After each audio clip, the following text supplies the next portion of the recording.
Assalamualaikum warahmatullahi wabarakatuh. Perkenalkan, nama saya Azahra Putri Saptita dengan NIM 43040210075.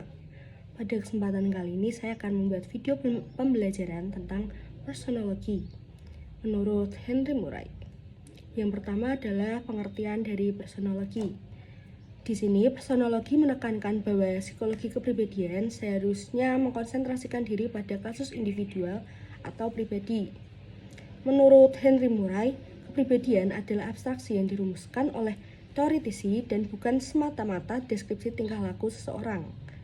Karena rumusan itu didasarkan pada tingkah laku yang dapat diobservasi dari faktor-faktor yang dapat disimpulkan dari hasil observasi tersebut. Kemudian ada prinsip-prinsip pokok teori kepribadian Murray. Yang pertama adalah proses psikologi bergantung pada proses fisiologis, yang artinya tanpa otak tidak ada kepribadian atau no brain, no personality. Yang kedua adalah prinsip mencakup semua hal atau all-embracing principle. Kepribadian adalah konsep yang dapat menjelaskan semua fenomena tingkah laku. Kepuasan itu diperoleh dari melakukan aktivitas, proses mengurangi tegangan atau mengubah tingkat kebutuhan tegangan atau need-induced tension. Lalu yang ketiga ada organisasi longitudinal. Di organisasi longitudinal ini beranggapan bahwa ada pusat yang mengorganisir dan mengatur proses dalam diri individu. Fungsinya untuk mengintegrasikan kekuatan yang saling bertentangan yang dihadapi individu, memuaskan kebutuhan individu, dan merencanakan pencapaian tujuan individu. Oke, selanjutnya ada struktur kepribadian. Di sini akan dijelaskan 3 dulu, yaitu ada id, ego, dan superego. Yang pertama adalah id. Id di sini berfungsi sebagai gudang semua kecenderungan impulsif yang dibawa sejak lahir.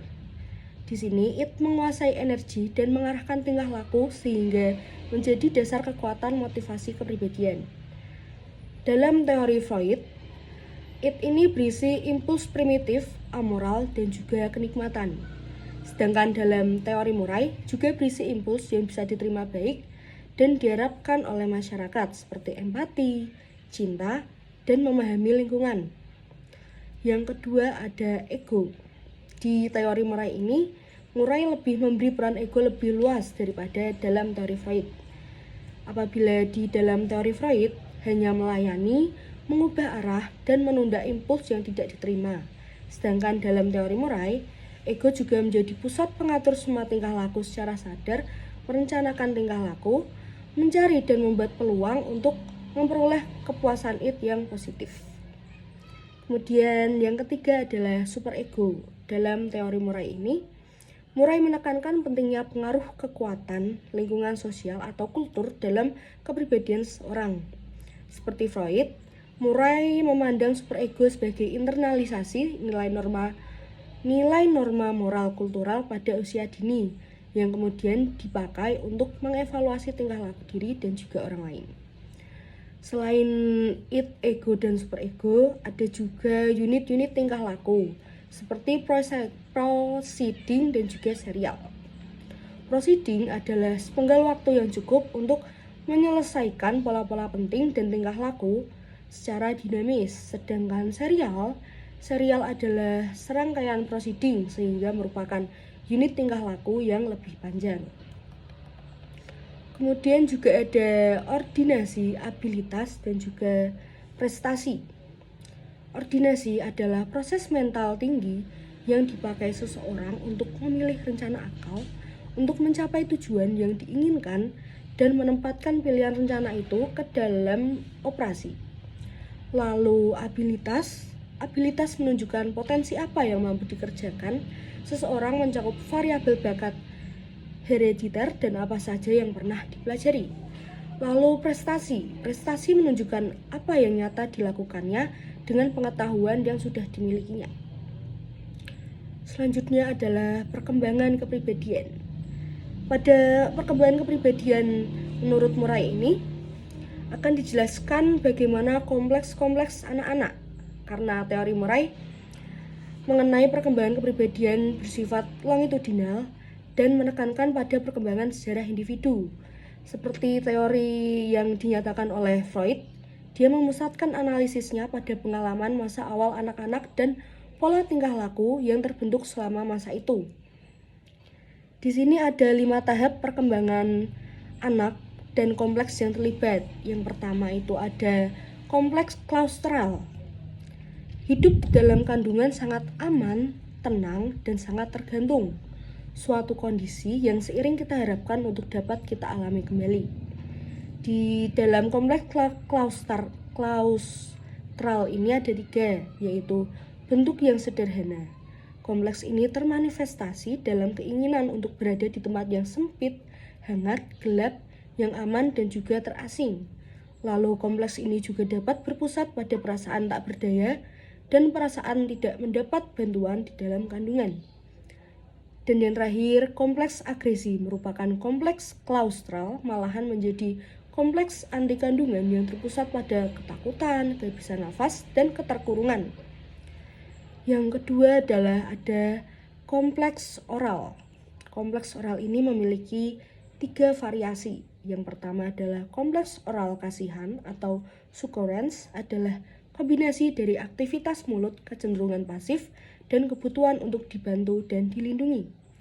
Lalu ada kompleks oral agresi yang merupakan kombinasi dari kompleks oral dengan aktivitas agresi dalam bentuk menggigit, meludah, membentak, atau dalam bentuk agresi verbal. Lalu ada kompleks oral penolakan atau rejection. Yang ini adalah kompleks yang mencakup muntah, pilih-pilih makanan, makan dengan sedikit, takut ketularan penyakit seperti akibat dari berciuman, dan juga keinginan untuk menyendiri dan terasing. Selanjutnya masih ada kompleks anal. Kompleks anal dibagi menjadi 2 jenis, yaitu kompleks anal ditolak, seperti asik dengan defekasi, termasuk dengan humor yang berkaitan dengan anal, dan senang dengan kotoran atau barang yang mirip kotoran seperti lumpur, adukan semen, dan juga lempung. Lalu yang kedua ada kompleks anal retensi yang mewujud dalam tingkah laku retentif, mengumpulkan sesuatu, menabung, dan biasanya orangnya bersih, rapi, dan teratur. Lalu ada kompleks uretral. Kompleks uretral ini berhubungan dengan ambisi yang berlebihan, kerusakan sistem self, dan ngompolan, sehingga ia akan menjadi pribadi yang sangat mencintai dirinya sendiri. Kemudian ada kompleks kastarsi. Di kompleks kastarsi ini biasanya fantasi penis mungkin akan dipotong. Ketakutan kastrasi itu berkembang dari masturbasi di usia anak-anak yang dibarengi dengan hukuman dari orang tua. Seperti itu. Lalu selain kompleks-kompleks tersebut juga ada perkembangan kebutuhan berprestasi atau NACH. Orang dengan kebutuhan prestasi yang tinggi cenderung menunjukkan berbagai perbedaan dengan mereka yang kebutuhan berprestasinya rendah. Perkembangan NACH tentu dipengaruhi oleh model pengasuhan anak dan hubungan anak dengan orang tua atau lingkungannya. Namun hubungannya akan sangat kompleks. Selain itu ada juga determinan perkembangan. Bagi Murray, perkembangan kepribadian adalah hasil akumulasi interaksi dalam proses kemasakan genetik atau genetic maturation dengan faktor empirik atau eksperimental. Determinan kemasakan genetik disebut juga sebagai determinan konstitusional, adalah keseluruhan keadaan fisik seseorang pada saat itu. Termasuk dalam determinan ini adalah usia, seks, tipe tubuh, pigmentasi kulit, kekuatan fisik, cacat, dan penyesuaian fisik terhadap lingkungannya. Dan materi terakhir yang akan saya sampaikan adalah aplikasi dalam kepribadian Murray ini, yaitu ada Thematic Apperception Test atau TAT. Jadi tes ini dikembangkan oleh Christina Morgan dan juga Henry Murray berdasarkan fakta ketika orang menginterpretasikan situasi sosial yang ambigu. Tes TAT ini seperangkat gambar ambigu yang disusun untuk merangsang imajinasi pengamatnya dan mengungkap daerah-daerah yang memotivasionalnya spesifik serta mendeteksi peluang-peluang konflik. Jadi tes TAT ini merupakan tes proyektif yang paling banyak dipakai setelah tes Rorschach. Baik, itu saja yang bisa saya sampaikan pada video pembelajaran kali ini. Kurang lebihnya mohon maaf. Assalamualaikum warahmatullahi wabarakatuh.